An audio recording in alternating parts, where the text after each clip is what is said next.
The Planning Board regular meeting Thursday, March 7th at 6 p.m.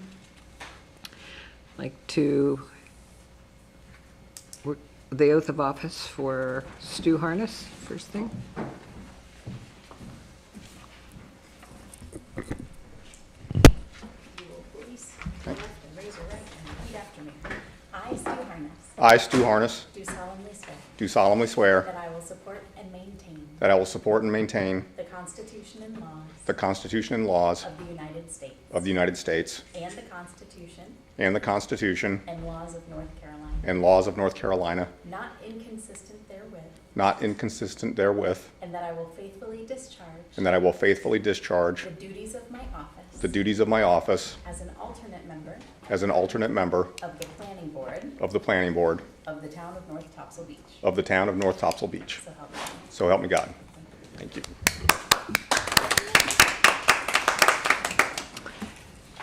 You notice how it says support and maintain and not support and defend, right? Yeah, no, I caught that. But he could defend if he wanted to. Can I have a motion to adopt the agenda? So moved? Second. All in favor? Aye. Aye. And can we have a motion to approve the minutes of the January 11th, 2024 minutes? I'll motion to approve the minutes. I'll second. All in favor? Aye. Aye. Item 5, the adoption of the annual meeting schedule for 2024, and we have it here in front of us.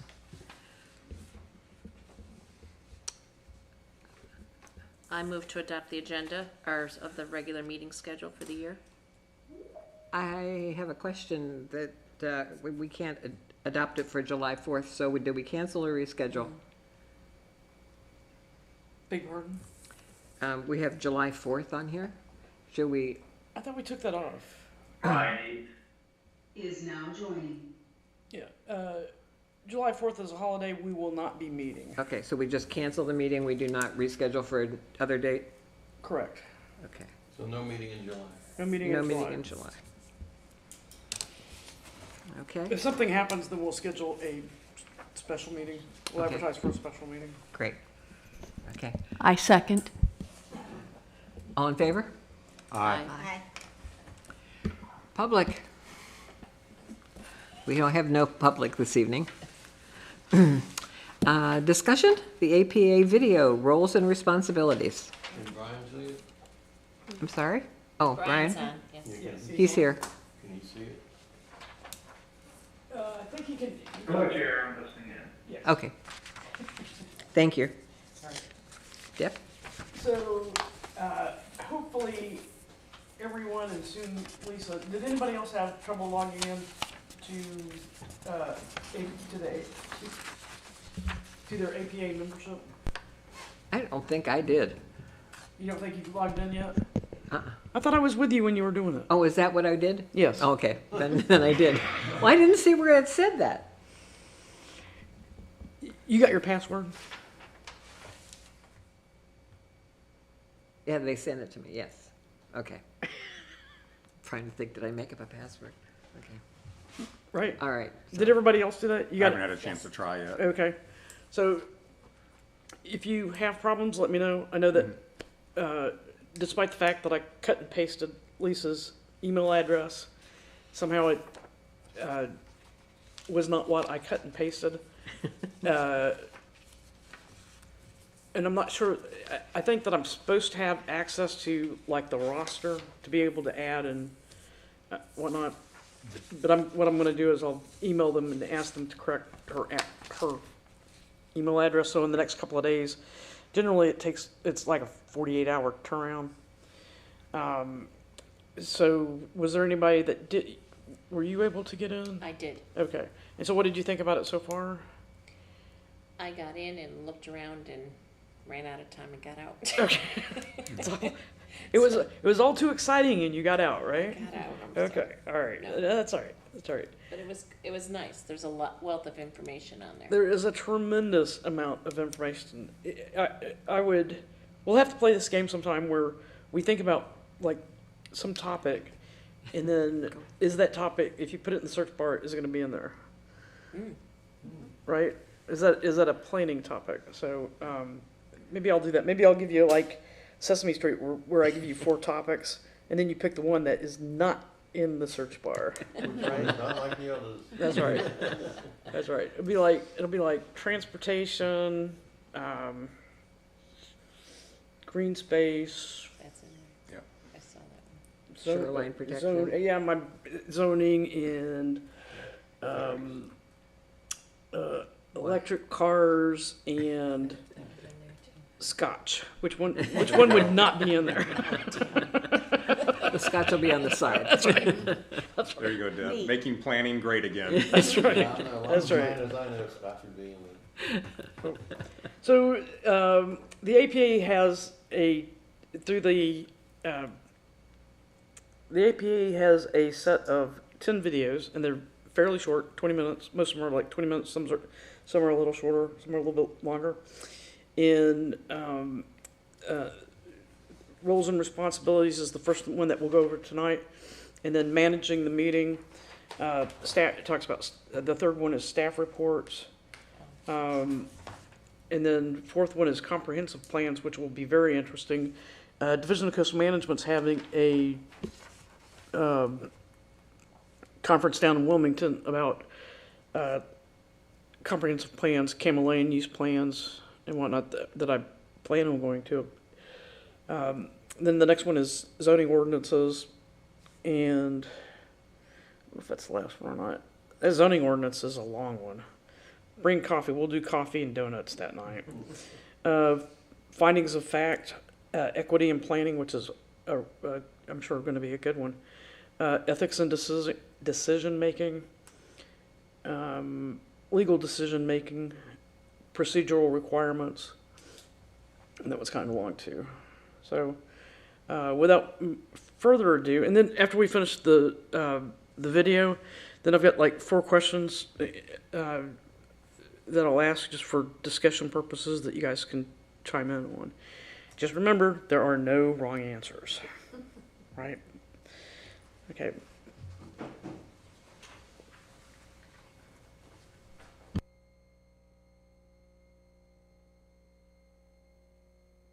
The Planning Officials Training Program was developed by seasoned planners from across the country, all experts in training local planning officials. It is supported and presented by the American Planning Association, the national organization that is devoted to creating communities of lasting value for everyone. Our more than 40,000 members are made up of planners, commissioners, public officials, educators, students, and engaged citizens who are committed to creating vital communities. 4% of our members have obtained required education, professional experience, and passed a rigorous exam to become certified by the American Institute of Certified Planners. The Planning Officials Training Program aims to provide the essential information, insights, and sound practices applicable to better decision-making for those who serve as appointed planning and zoning officials for their communities. The use of planning officials throughout the presentations is a universal term used to group audiences of elected and appointed officials, planning commissioners, and boards of zoning appeals. Each state may vary on the term used to distinguish these members. For that reason, this program references planning officials and commissioners interchangeably. Throughout the videos, we use terms to describe these officials and their actions that may differ from what is used in your state. Though the terms may differ, the lessons are universal. There is no one-size-fits-all training for planning officials, so check local state codes or state enabling legislation for relevancy to your community. If there are any questions about what is appropriate or legal in your community, we encourage you to ask your local staff.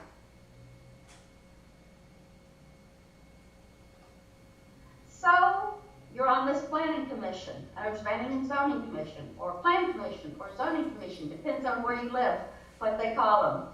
But it's really a group of citizens that are appointed primarily by the city council. Some counties have zoning bodies as well. But they actually perform both required and discretionary functions in land use matters, and we'll talk about that. So the main responsibilities and activities of the Planning Commission are implementing the land use patterns. That's looking at whether the comprehensive plan is being used and how the comprehensive plan is suggested in a future land use map, how the zoning patterns should be in the future. It's not a zoning map, but it may look like one. You also are looking as a planning commissioner at the current zoning ordinance, particularly as you're applying it for various cases to see if it meets the requirements of the zoning ordinance, but also to find out if there are problems in the zoning ordinance and that you might want to make a recommendation for change. Start with staff on that if you are concerned about it. Often you, as a planning and zoning commissioner, you're part of the process of developing and updating comprehensive plans. In some cases, planning and zoning commissions are asked to be a part of the annexation process by making recommendations on that. But one of your important jobs is to interface with the public on community values. You can go to public meetings, you can go to focus groups and neighborhood organizations, but when you do that, your job there is to listen and to tell people what the process is if they have questions. In a lot of communities that are concerned about their visual image and urban design, that job a lot of times falls to the Planning Commission to encourage and be sure that the land use issues that are coming in front of you do address the concerns that the community has for visual image. In a lot of communities, planning commissions develop and adopt a work plan for annual work, and that's if they want to update the zoning ordinance or they're going to review the comprehensive plan, and that should all be put together in an annual work report. So the orientation for Planning Commission, when you go on to Planning Commission for the first time, or even if you're not remembering all the issues that you need to cover, become acquainted with the following. There are legal issues. All your meetings should be subject to what is called Open Meetings Act. You're not to meet in private. You meet in a meeting that's been posted and has an exact location on a regular basis. So the basic elements we talked earlier of comprehensive planning, zoning ordinance, subdivision regulations. In your community, you should have copies of those documents. All the states have enabling statutes for planning and zoning in their state statutes. Texas, we have 211, 212, and 213 of the Texas Local Government Code. Planning and Zoning Commission should also be identified in the city's charter as to their duties and responsibilities. And some of that comes with attending meetings and being there and making those decisions. As we talked earlier, more than just the zoning regulations and subdivision regulations, there's a complete code of ordinance for your governmental body, and you should be familiar with those because sometimes the plat or the zoning ordinance cross-references with another zoning ordinance. But you should have bylaws or rules of procedure for your Planning Commission meeting and how it should be conducted and how you speak at a meeting and I think Brian's trying to join back in. of how you make your motions for approval. So it's important that you really need to be familiar with your responsibilities, both on and off the commission. If you're missing a lot of meetings or can't attend, then perhaps you should have someone else on the commission. But you need to be there regularly for meetings, and that's very important. So we look at hopefully planning commissioners being visionary, that you can really understand your community, or at least a portion of your community, your problems and your potentials of the city. Because one thing, as a previous planning commissioner chair told me, as a planning commission, you are representatives of the whole city. You're a committee of the whole city. You're not just your little neighborhood or your area, but you have to vote on these cases, and you have to vote on them as a representative of your area as a part of the whole city, which means you need to see the big picture. Hopefully you don't have any conflicts of interest. Conflicts of interest are usually financial, or you live in the area too close to the zoning case or the subdivision plat.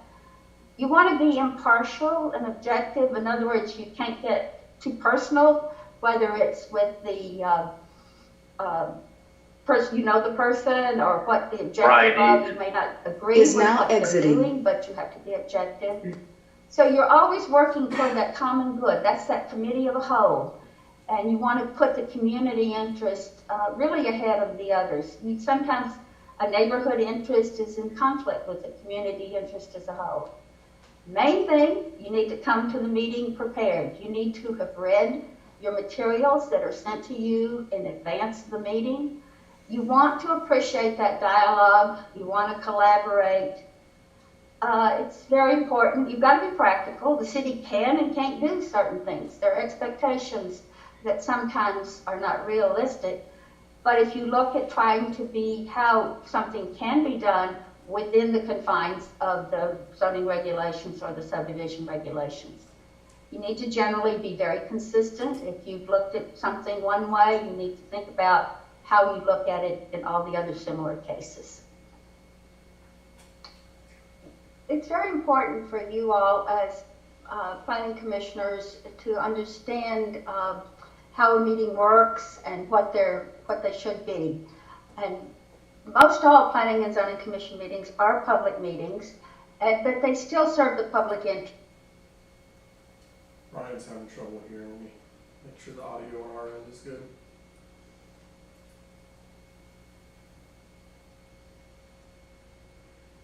Can one of you turn your microphone on and just see if he can hear you? Brian, can you hear me?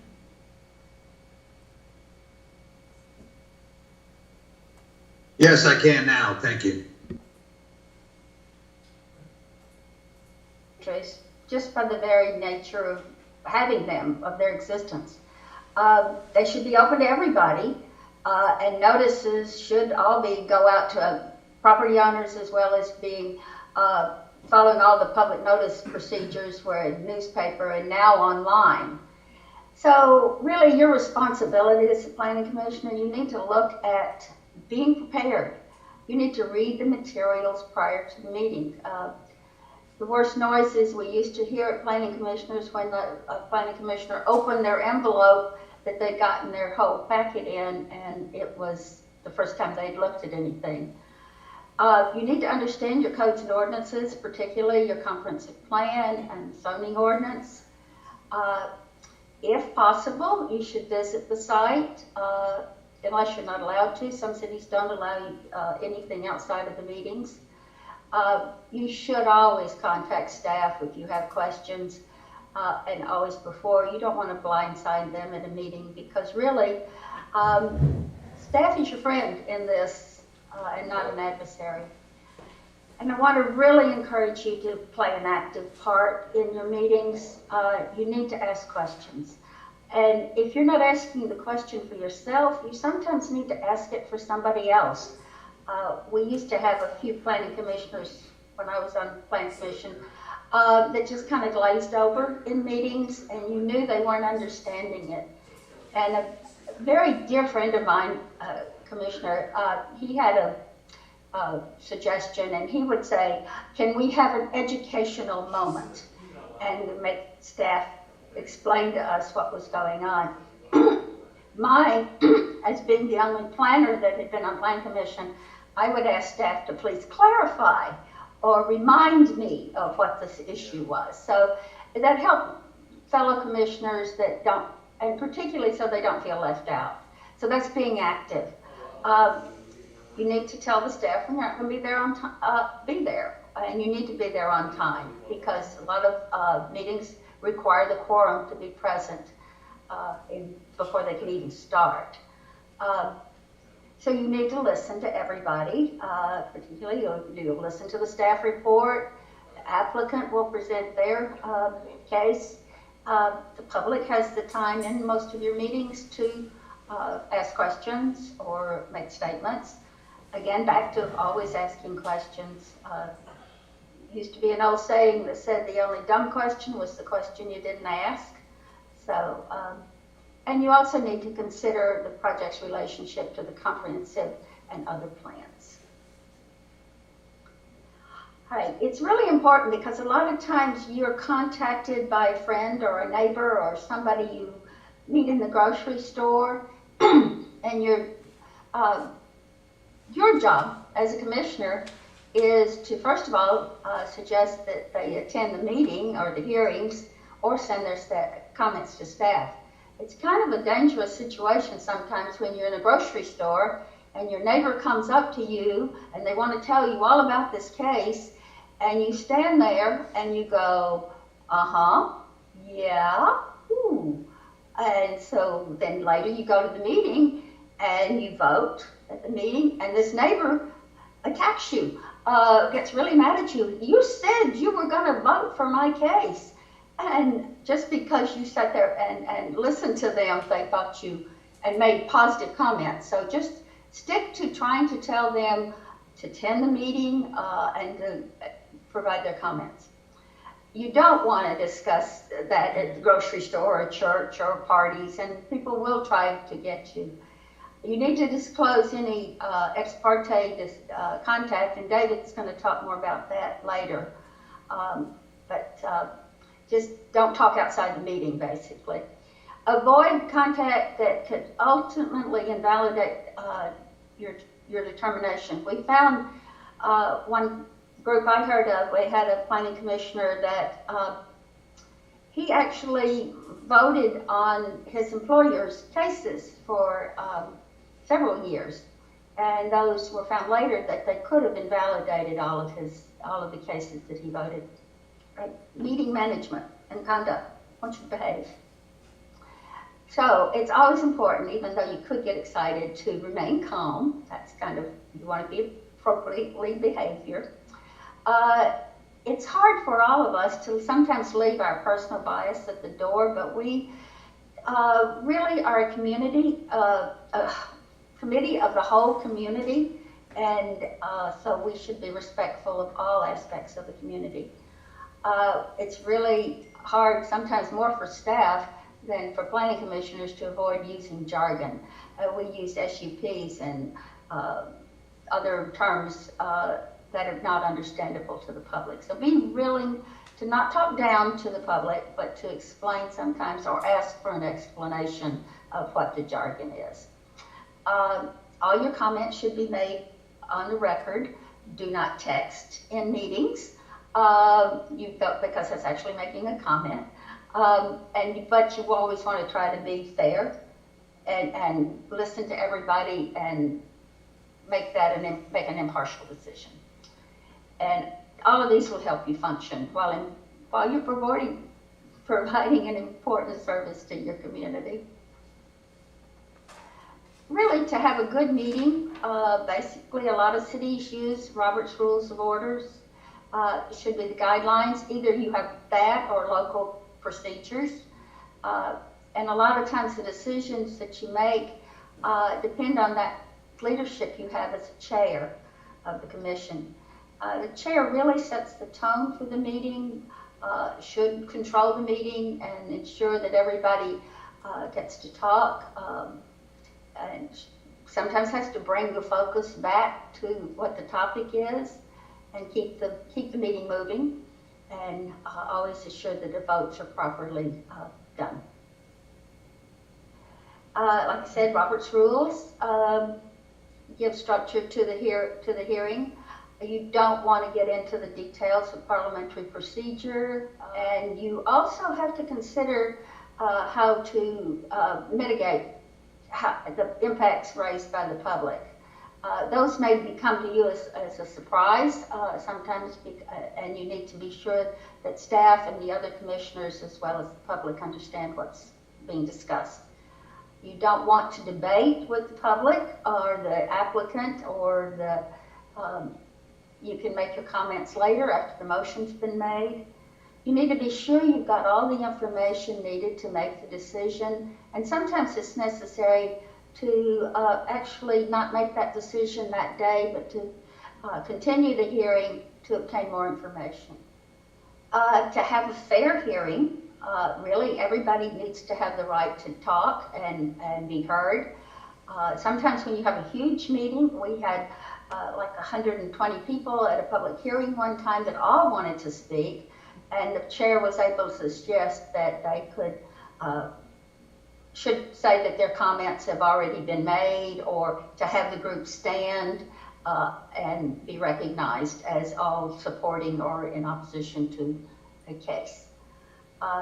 You need to be sure that the testimonies that people are giving are relevant, not that they get off on some tangent or something that doesn't apply to the meeting that's in hand. Because you really are weighing all the cases against the standards that you have for review. Zoning cases have specific procedures. Subdivision regulations have specific procedures. In most states, subdivisions have to be approved if they meet the requirements of their subdivision regulations. Not whether you don't like the street name or the applicant, the standards apply. You should have heard all of the necessary testimony when you begin to vote. And it doesn't matter if you have 2 people for and 20 people against. It's all in what the evidence that's presented, the case that's presented, how staff presents their case to you, and how you discuss it in the meeting with your fellow planning commissioners. So now in a meeting, you want it to follow a general path. So which meeting should open with the chairman describing the rules, and that the chairman will read the request or the zoning case. And then usually staff presents a report, and then the applicant can present their report. Then you can have the questions, or those people that are in opposition or in favor of, they can speak. Time limits should be provided. And then the chair will restate the question, and that's the time either with the motion being made or a time frame for questions to be asked. Usually the questions are asked before, but they can be discussed after the motion's been made. Again, the chair gets to restate that request, and the commission will vote based on the standards and the information that's been provided to them. Your decisions need to be really based on what you understand to be the correct procedure for the case. When you look at voting, you want to discuss that standards of review we talked about. You don't always have to agree. We had an awful lot of split decisions when I was on the Planning Commission. And that was actually good because it meant everybody got into the discussion. Because we really do have to vote as the whole commission, not just on one person's opinion. And you really want to keep an open mind before you vote. I had a really pretty terrible case one time where there was a lot of opposition, there was a lot of misinformation out, and I went to the meeting thinking I knew how I was going to vote, and when I heard the case and when I heard the opposition, when I heard the proponents, I totally changed the way I was going to vote. And you have to be willing to do that. That's why you don't tell people in advance how you're going to vote, because that will get you into trouble with them later. You need to recognize, again, as we talked about, that the audience or the people that are there to speak don't always represent all the views in the community.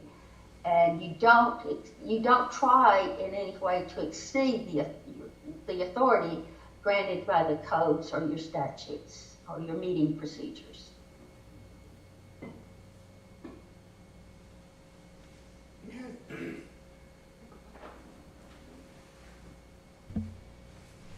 So that was kind of brief. Most of the was about cases, and we tend to have a few of them. I think our last one was the fishing pier for the addition. So whenever you think about that, keeping an open mind and being fair. So just a few questions. What are some of the duties of the chair of the planning board? To keep the organization of thank you.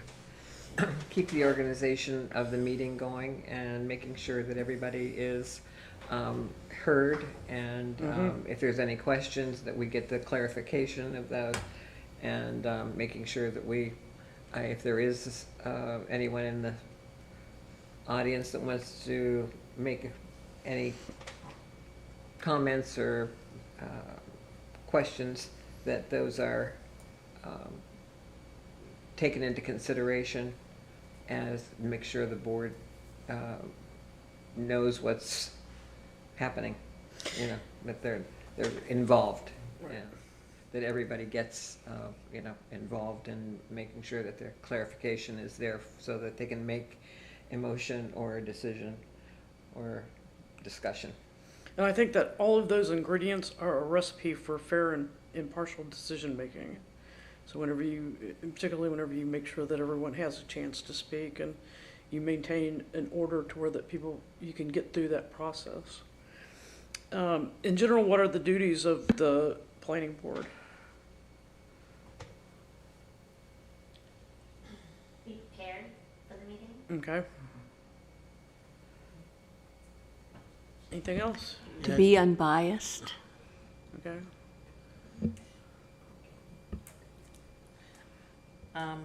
I was going to say that that you're ruling or making a decision for the common good. So you have to look at the big picture and make sure that it falls within whatever you're reviewing, that it falls within your ordinances, and that you're taking the whole plan and not just one small slice. Section, right? It's really kind of a trick where you've heard of big picture people and people that are able to focus, and so you have to be able to open your lens and focus as well. And so for the planning board, we're mainly looking at our land use plan, our comprehensive plan, our Camel land use plan, comprehensive plan, our zoning and subdivision ordinances, flood ordinances, and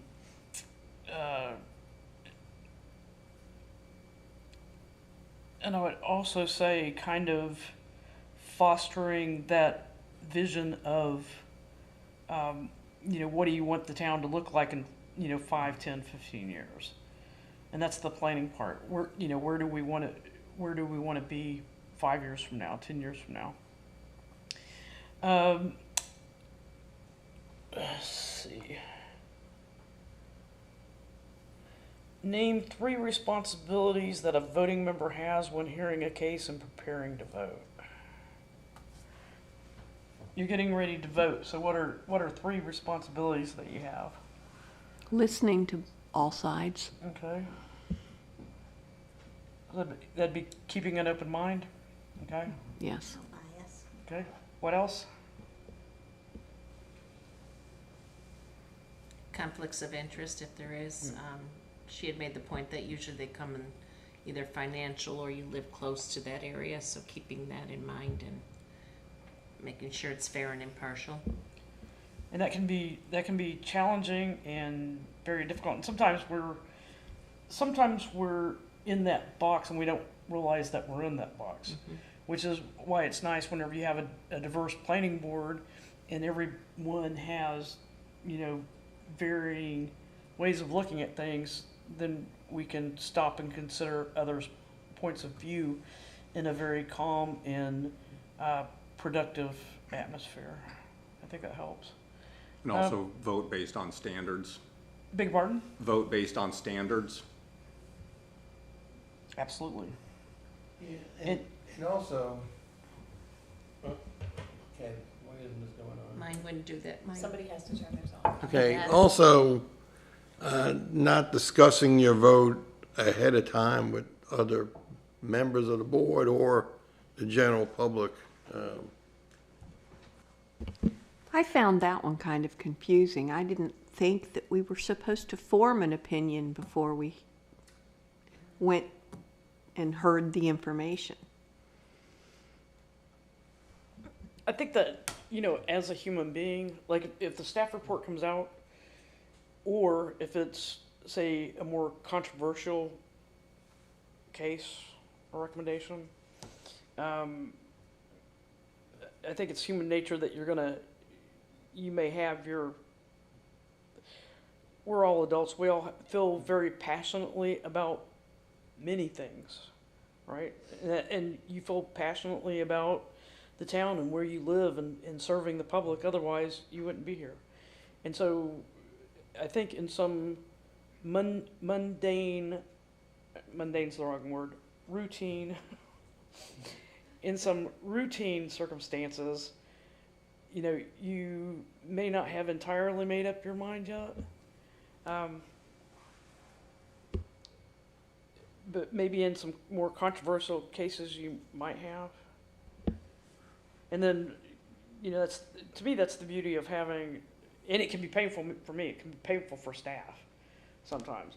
It shouldn't be, but, because I'm doing the staff report and I think that I've done everything, but there's something that I haven't thought of, for whatever reason, and somebody comes up with something that I like, like that septic tank, right? Like that septic tank. Yeah. That was the fly in my ointment right there. It's like, surveyor, So. Well, that's happened a couple times, and it's for both ways. Sometimes we never saw what you see. If we just read the information, and then you go, oh, that's, maybe it's that procedure, or maybe it's that law, or maybe it's the, there's something there that, some nuance. as North Carolina law or a environmental law or whatever it is, that maybe you personally didn't take into consideration when you just reviewed the information till you get into it. And then, we've had it happen that, that things change. Goodness knows that, our beach changes year to year. Sometimes it gives and sometimes it takes away, So we're able to do something one time that if you're on the board for more than a minute, you were able to do this last year, but this year you can't do it. Right. And so it's those kind of things that you experience and you discuss that, well, they'd have it, why can't we have it? And so it's a difficult situation sometimes. Yeah. I had a comment made to me by a coworker recently. He was talking about, winning. And I said, when I do my staff reports and stuff, I don't look at things as winning, and certainly not with the planning board or the Board of Adjustment, either one. And so if there was, my only concern was, did I communicate effectively for each member? And so if there was a dissenting opinion, I would just want to know, was there something that I didn't say, or was there some information that they had or didn't have, or some way that could I have presented things better? And so I was always, checking with whoever the dissenting votes were afterwards, not regardless of what it was, just to see if there was something that I could improve upon. It wasn't the vote thing. It was just something, and it wasn't the winning or losing part. It wasn't the majority part. That wasn't it. It was like, was there something that I said that I could have said better? Because it's a very odd thing when you deal with the public, and I have this preconception that most of you are fairly well educated, fairly successful in your private lives, you know, and so when I speak to you, I say things, and whenever she was talking about the techno talk, I think I'm getting worse about that. But there's people that I think understand me when I talk to them. And then there's this, like this. And I think that, you know, they either just don't like me or something like that. And, you know, I'm just on the defensive, you know what I mean? And so not too long ago, I realized that even though they were very well educated and intelligent, I was not communicating to them as effectively as what I should.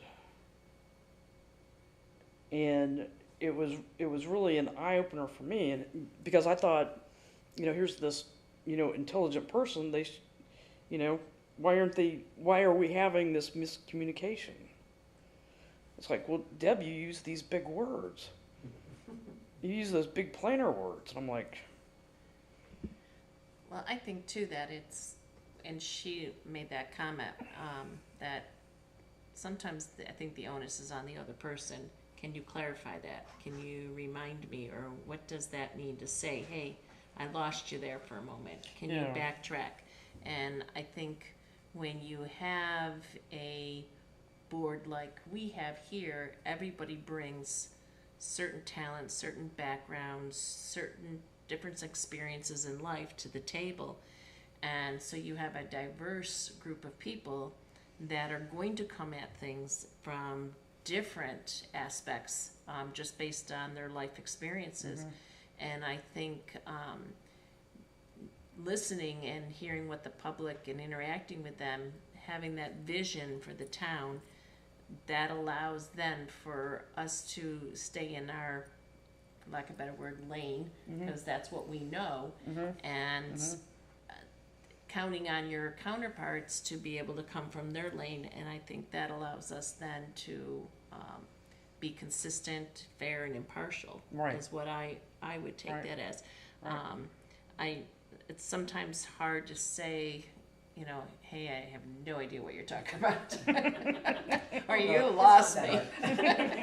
No, you just well, you don't want to admit it. That's the thing. But I think that's also the responsibility of being on the board, to say when you don't know something, because these are people's lives or their dreams they're building or whatever is coming before us that have to be.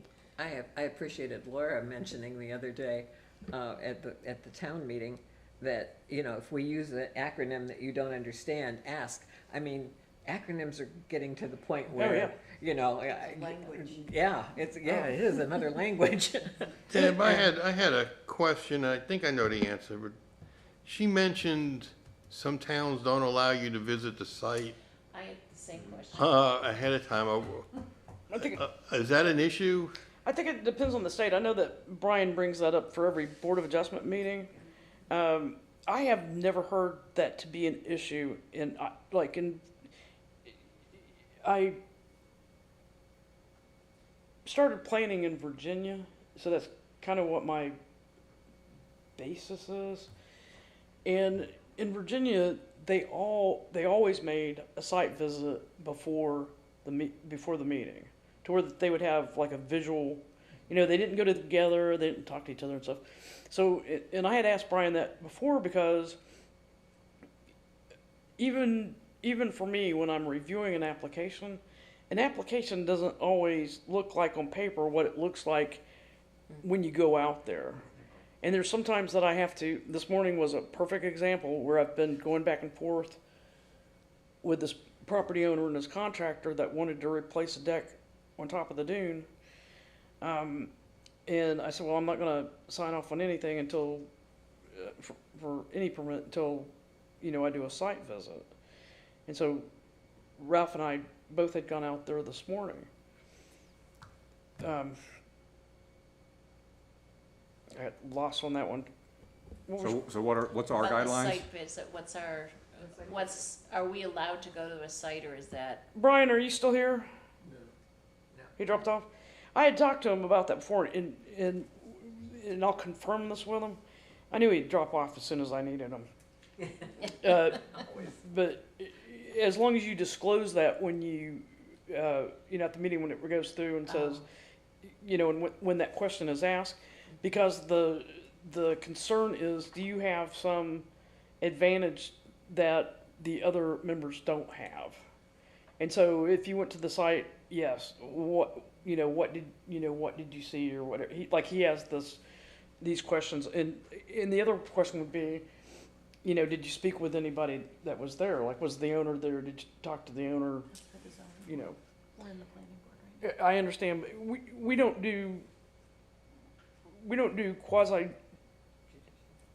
do public hearings. We could, and we used to. But you don't want to get into that habit, even making the recommendations where you're talking to the property owners. But I would certainly invite you, if we're making recommendations, that you go out to the site and you actually look at what's on the ground.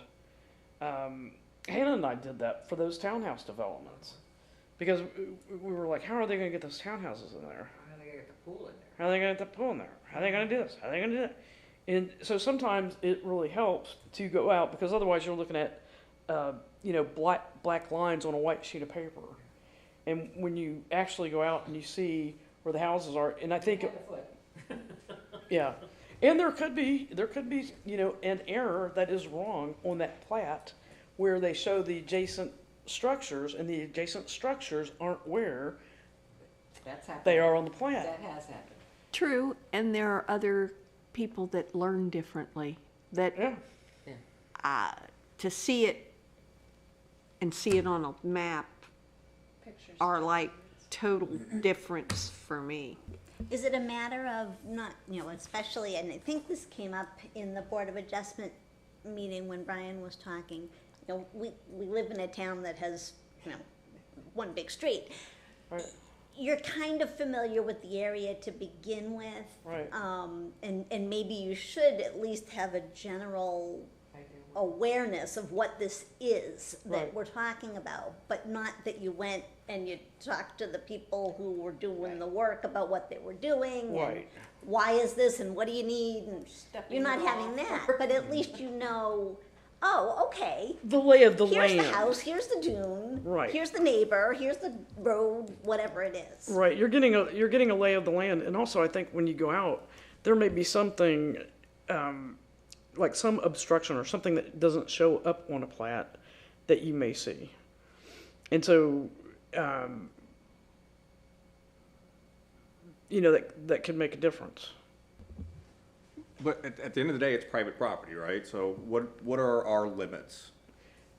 I mean, I don't have a planning board badge to say I'm Well, and she brought that up, because the one thing she said is do not exceed authority granted. right. So. What's I think- I granted? could see driving to Yeah. Lisa's Pull in the point. driveway and turn around and go out. That's Right. what I do. Yeah, I think, drive by, yeah, but I think don't most- get out of your car. I think most all of the things that we've done, you've been able to see pretty much from the street.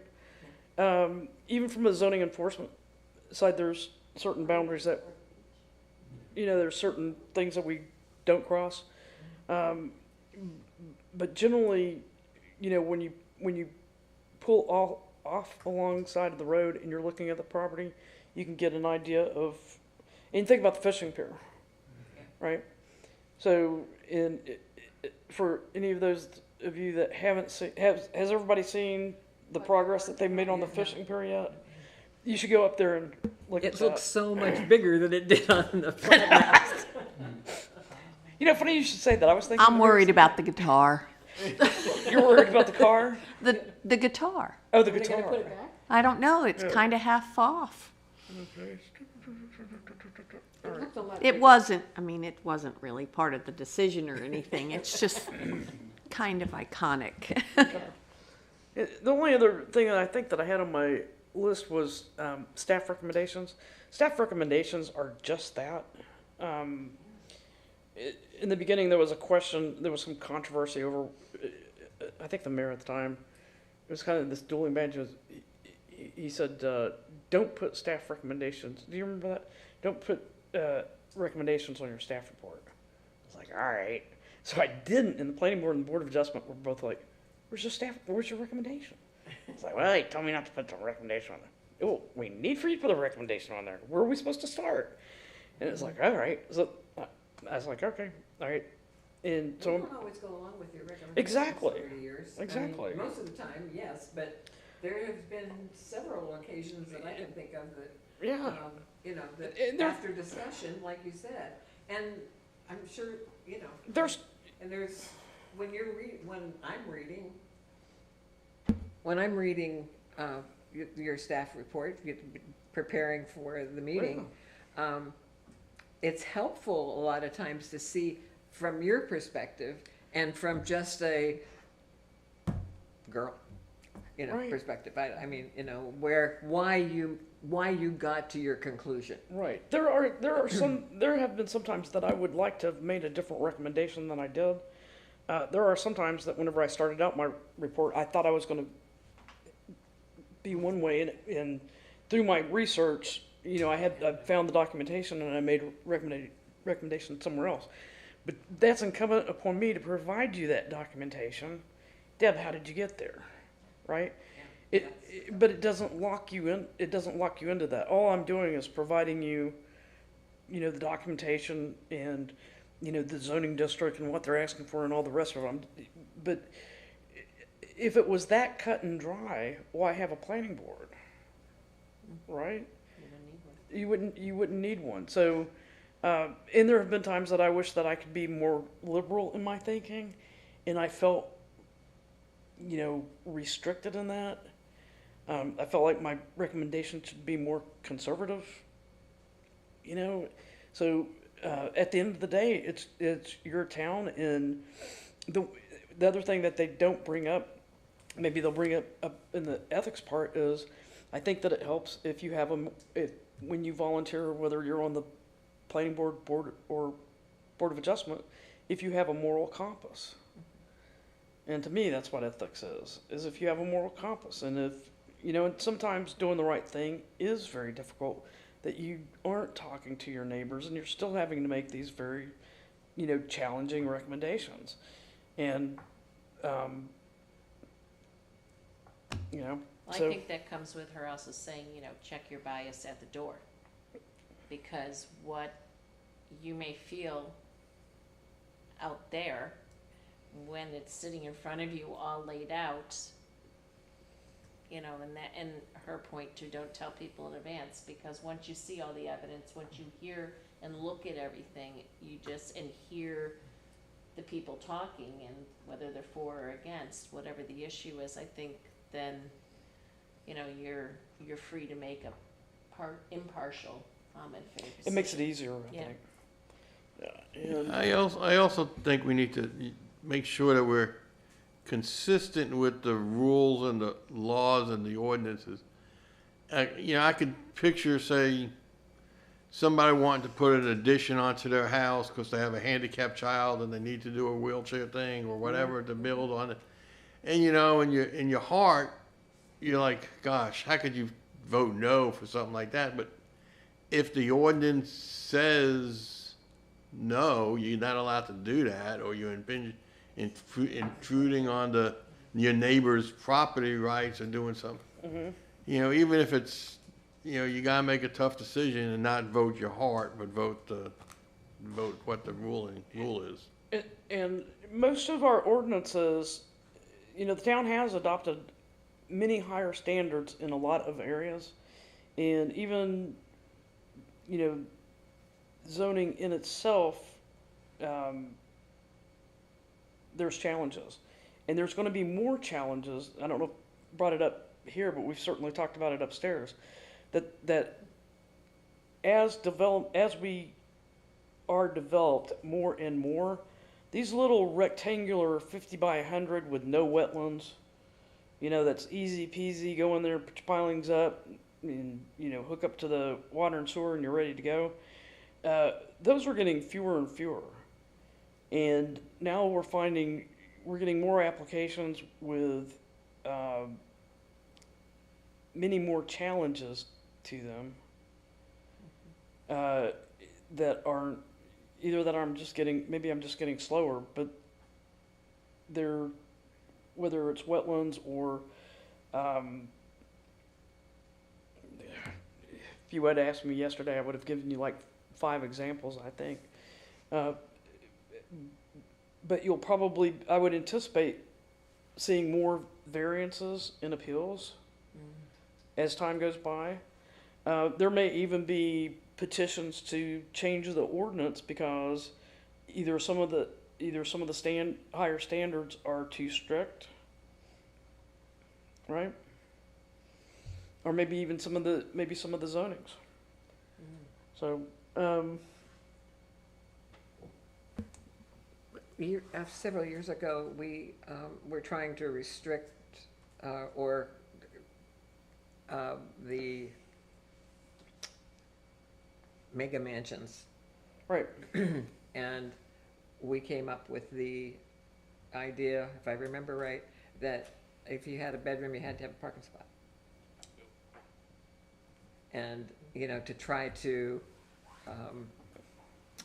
Was habitable. it didn't work, Well, but. well, we change it to habitable spaces, I think. Yeah. And so if you have 7 habitable spaces, then you have to have 6 parking spaces, and we require a parking plan to be submitted with those applications. Like if you're building a house and it's 3 bedrooms, you only have to have 2 parking spaces, and it's apparent you got a driveway and you fit 2 cars in the driveway. That's kind of a no-brainer. But if you're building an 11-bedroom house, 4,999 square feet, that you just slip under having to get a special use permit for, then yes, we need to see a parking plan for 10 parking spaces, and a parking space is defined as 160 square feet, not hand-drawn on the plat that you just submitted. It needs to be, your surveyor needs to give me 160 square feet times 10 for me to be able to sign it off. Well, I think, when you talk to people who just moved here or have been here, when you just, a lot of people are saying, why did we let them build all this, and yeah,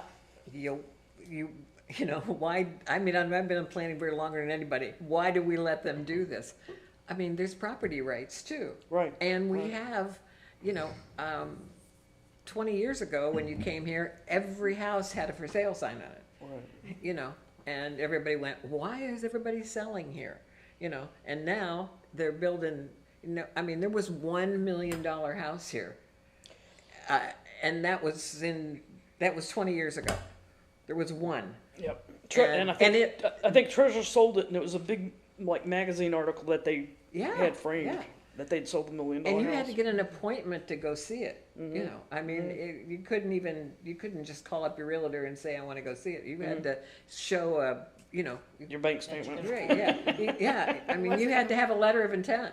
Yeah. Was it the one behind Rogers Bay that you have to go out? It was in Cape Island. You know that? I love that house. Which one is that? The one behind Rogers Bay. That you have has to the go out. gate Oh, that you have to. Yeah. Out to Ash Island? Yeah. Out at No, Ash Island? this was Yeah, before it's that. a whole development that you got it. Yeah. Oh. You had to have a 10-acre One lot. day and I just drove back there. Oh, really? Yeah. I've never it been was- back there. Wow, I didn't even know these houses were back Yeah. there. Oh, wow. 10-acre lots. But, so it's that kind of thing. And then we go to Surf City and they're building that house from here. The posts have to be in the water. And how are they going to park? I'm dying to figure out how that's going to work. Oh. But I'm thinking to myself, that's what we're going to be up against because those are the only lots we have left. Yeah. So how do you juggle property rights to common sense? It goes back to the vision in your, what you want to see for your community, and working on that year after year, and having those regulations in your Camel land use plan, in your zoning and subdivision ordinances, and code enforcement in supporting your staff whenever they do code enforcement, right? And But you can't restrict somebody, if you can build a 5,000 square foot house on it. well, let me give you an example where the choice is the towns, in a difference between Surf City and North Topsail Beach that I'm sure that you're aware of. The new people might not be, is when, and it goes to that table of permitted and conditional uses in the UDO, right? So at any time you want to get rid of something and say that it's not permitted, then put, not permitted. If there's something out there that's not listed that you want to have, like fire pits on your swimming pool, go ahead and put fire pits and sofas and whatever else,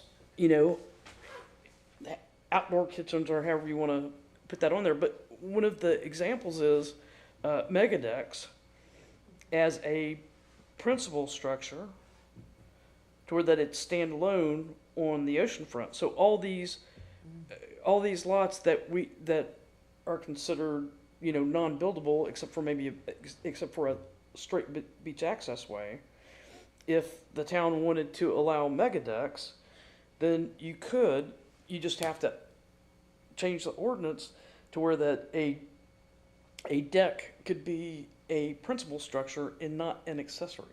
You would have to change that definition, and you would have to change that category, and it's that simple.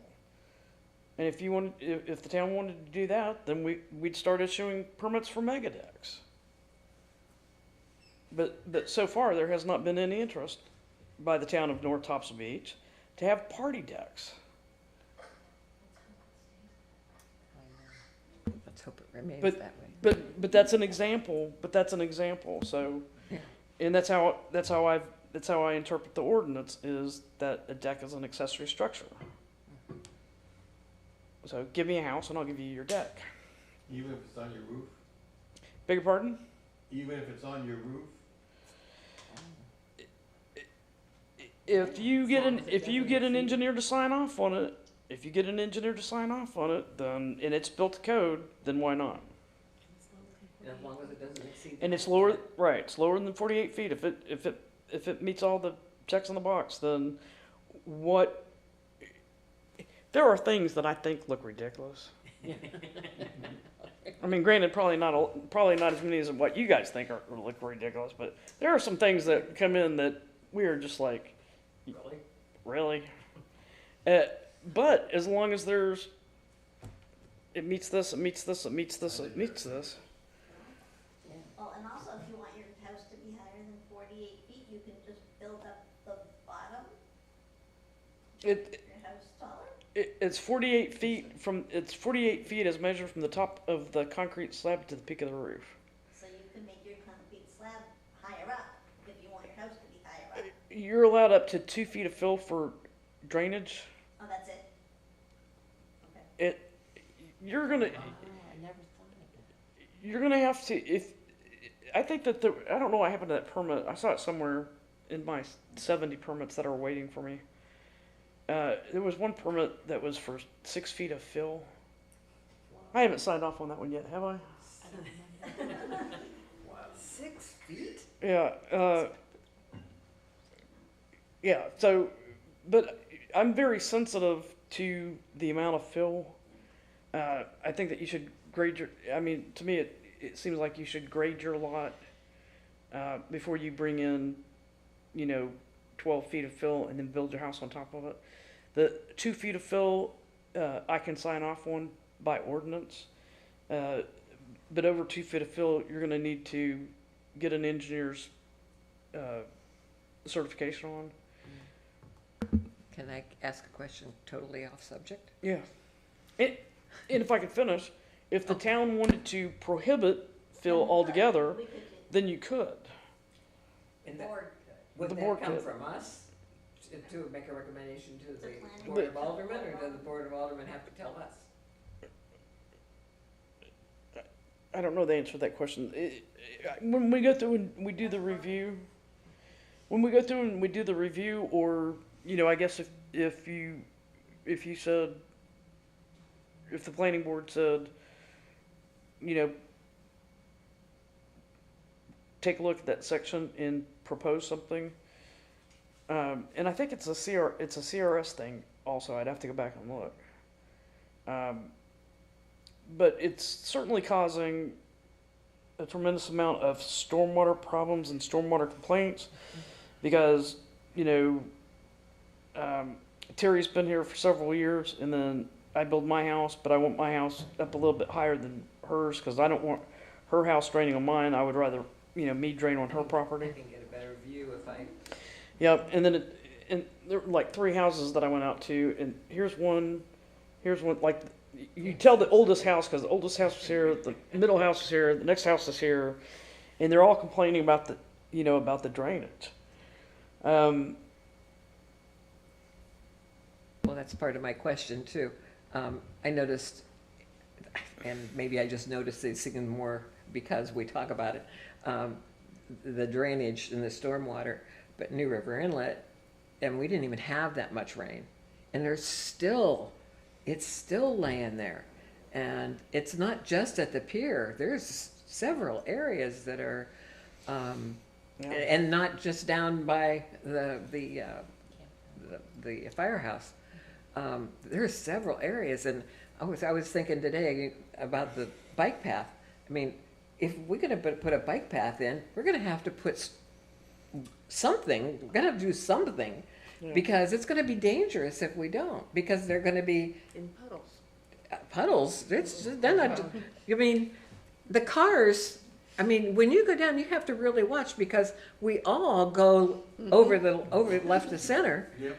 To avoid going through those puddles that are, and they're, it seems like they're there longer now, and maybe it's just a time of year or whatever. Even on my street, I see the drainage is terrible, and we're a private drive. It just sits. It's not draining, and I don't know why all of a sudden. Yeah. But If it drains off the road, and you know, if it drains off the road and it's on the side of the road, and there's several places on Island Drive, but in New River, I mean, all over the place. If there's ponding in the right of way, then there's ponding in the right of way, and I would prefer ponding in the right of way than having the roads flooded, because the number one priority should be that in the event of evacuation, being able to get everybody out of here without the roads being flooded. And so, you know, certainly when the roads are flooded, it makes it a lot more challenging for folks that do not have, you know, big F-150s that they're driving. So, but if it's on the side of the road, I understand that causes property owners concern because they think that they own the asphalt anyway, but it's sand, and what's the best filtration is sand. The problem, as all of you I'm sure know, is that you're standing on the water table, or at least, you know, 2 or 3 feet below your feet. But you're practically standing on the water table. So even if I had a magic wand and I could dig ditches, you know, I'd be digging ditches down into the water table. it's not going to work. That's why you don't have a basement.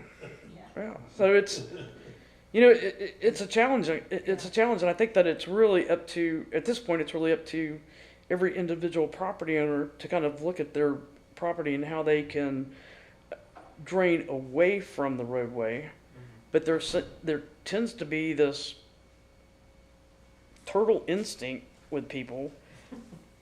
I don't know what it is. Contractor. It's like everybody wants to drain towards the road. They want to drain off their property towards the road. And it's like, why aren't they draining off their property towards the back? You know?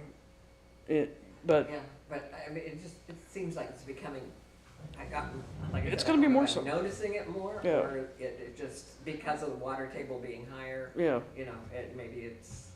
I think it's going to be more challenging the closer that we approach build out. Yeah, and so we have so many people. You used to be able just to go into those, you know, Mangroves. marshy lands and that kind of stuff, and now, Yeah. and we've cut off all the. Now we're building houses in front of the bridges and, you know, all that nonsense. Well, yeah, it's a lot more impervious material to where it's not soaking into the ground, Right. it's running off. No. All right.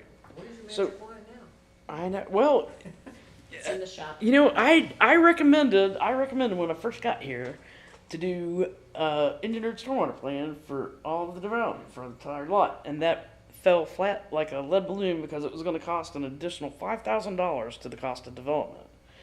And the planning the planning board did not want to hear about it. So, and would it have made all that difference in the world? You know, who knows at this point. But we can't just keep, you know, Well, and that's the other Putting thing too. rooftops in. Between the heavy trucks that are coming down here, that we're bringing sand for 3 years, Right. you know, and going back, and now, you know, I mean, the number of houses and the weight of those flatbeds on the sides of the roads in the sand and everywhere else. I mean, I've seen a couple of them have to be pulled out with, you know, because they've lost their load or whatever. So it's the development is so rapid that there's no room for expansion of Yeah. what we need to do. You know, the driveways, you know. It goes back to what we've been saying, that this is, we've never experienced this rate of development to where that Kate can keep up with it because she's smarter and younger. I keep falling further and further behind. I worked one day on nothing but permits, and at the end of the day, I had more permits in my Inbox. in my thing. I had more permits. At the end, I looked at, like, it was 5 o'clock, and I said, well, let me see how many I have. It was like, damn it, Kate. It was more than I started with. And it's just, And the restrictions, I mean, it used to be we had 5 contractors here, you know, and they knew what they could do and what they couldn't do, and they followed the directions. And now everybody's trying to put a 5-pound bag in a 3-pound satchel. I thought you were going to say 10. I always say it backwards. Okay, whatever. Yeah.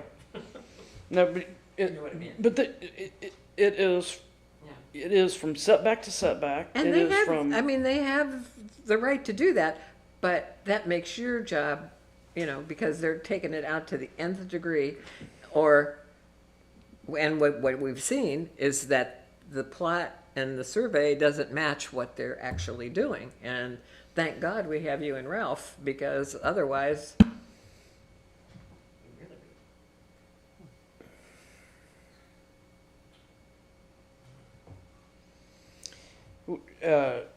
I think we're doing the best we can. I wish that there were 5 more of each of us. development. Yeah. So, And then to top it off, we've got Sneed's Ferry growing exponentially and all of their traffic coming here, because let's face it, they're building there because of us. I mean, Marines too, but I saw something on Facebook. They're developing, just like the one that's across from Rick's. on the They're other doing another one on the other side. Well, I saw that on how many units are there? They didn't say, Oh, but. did it I say don't- 300? How many? 13 acres. Yeah, I thought it was like 1,400 or something. How could you, I don't know. 1,400 units? Or 1,440. I don't know. Don't quote me, I don't know. But she's right, it's 13 acres.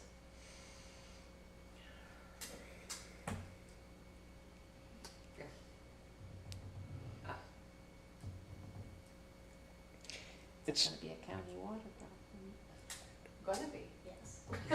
I know, but it's gonna be worse. water, sewer, Water. transportation, trying Yeah. to get in and out. Yeah. So these are all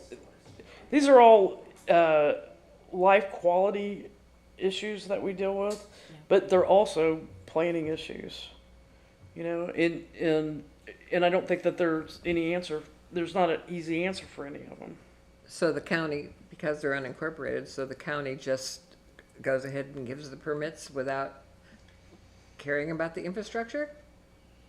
I gotta believe they're I don't gonna know if make I don't know if that's true. I mean, they're probably taking these plans to the county, and I'm sure that they go through their technical review committee, through Jones Onslow, through Onwassa for, water and sewer.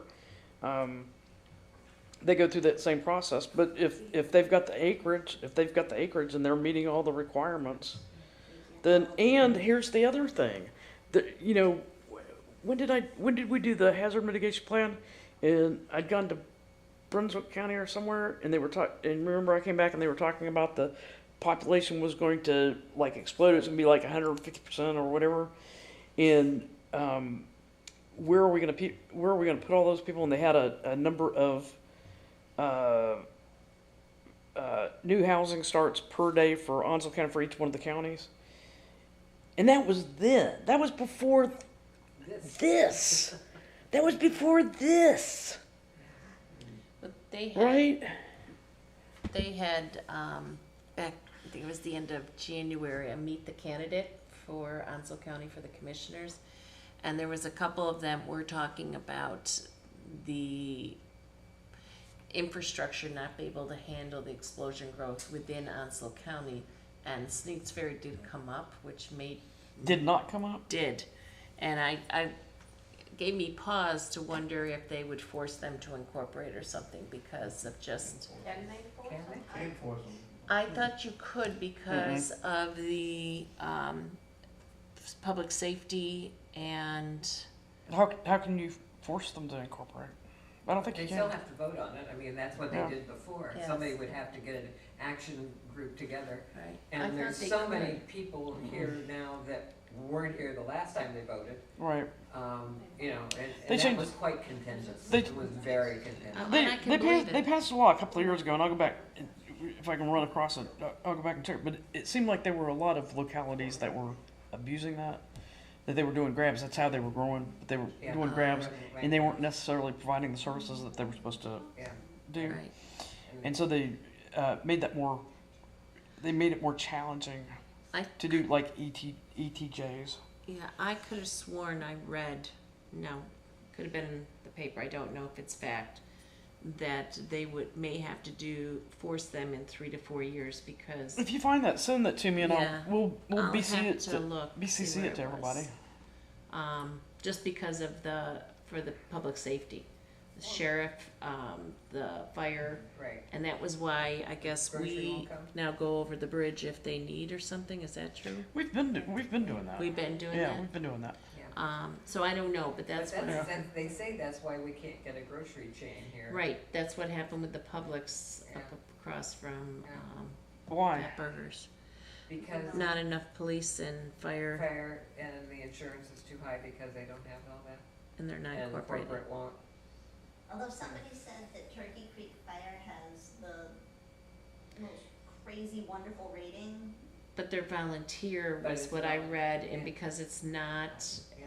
Municipal. yes, But so many of these places between 40 and here are rentals though. Mm-hmm. They're rental properties. They're not condos. Nobody's buying them. They're rental properties. Where in the world are all these people coming? Well, I was in Wilmington this morning, and you drive down 17 past Hampstead, it's like, wow, where did that development come from? I mean, they're all, I don't know how, Popping up everywhere. yeah, And if you Hampstead bypass can't be built fast enough, because that's just and everything, ridiculous. everything south, Brunswick County, all of those counties, all the way up through. But Hampstead is gonna be, is the same way as Sneads Ferry, it's not incorporated, so I don't know what they, Right. what, And they don't want to be and incorporated. what Pender County's gonna do down Right. there. I thought they had municipalities in Hampstead, no? All right. Any other questions?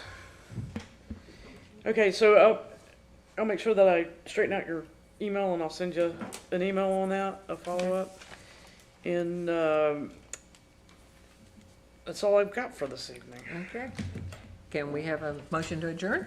So moved. All in favor? Need a second. Second somebody. Second. I second the motion. Aye. All in favor? Aye. Aye.